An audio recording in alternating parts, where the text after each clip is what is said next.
and welcome to Acoustic Review. My name's Ben Morgan Brown and today I'm looking at the EF407 from Takamine guitars. The EF407 features laminated Hawaiian koa top, back and sides, a mahogany neck with a rosewood fingerboard and a nut width of 42.5mm. The New Yorker sized body is finished in a gloss finish and the neck has a satin finish.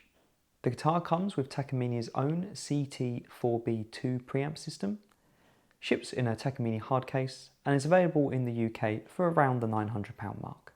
Now I've run through the specs, let's have a listen to the guitar and then come back afterwards for my thoughts.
My first impression of this guitar is that the koa top has a nice amount of figuring in it, and overall the guitar is very attractive looking.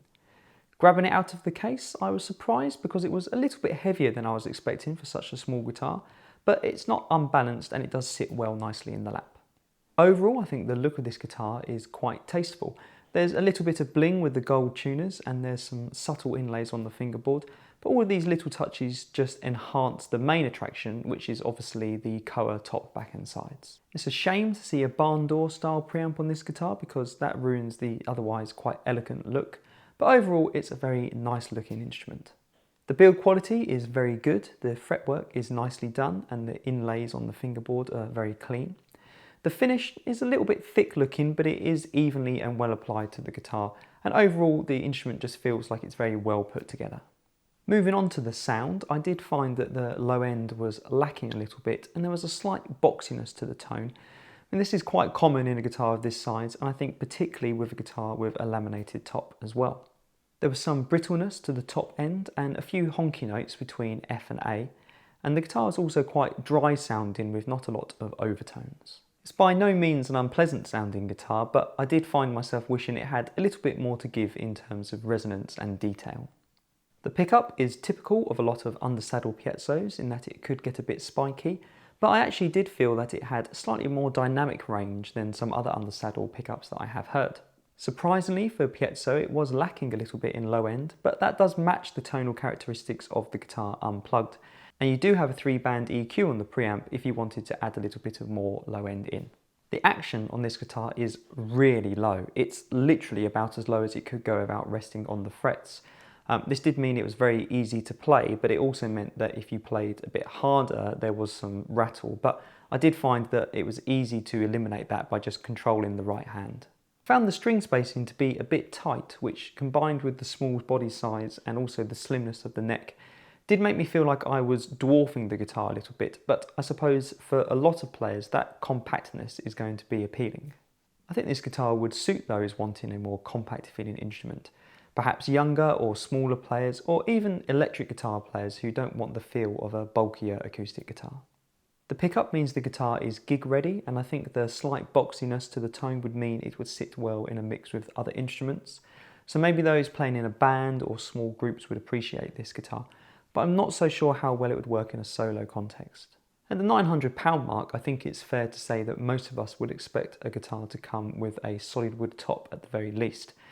And although I appreciate that koa is an expensive and rare wood, I do think it's a real shame that this guitar is all laminate construction at this price point.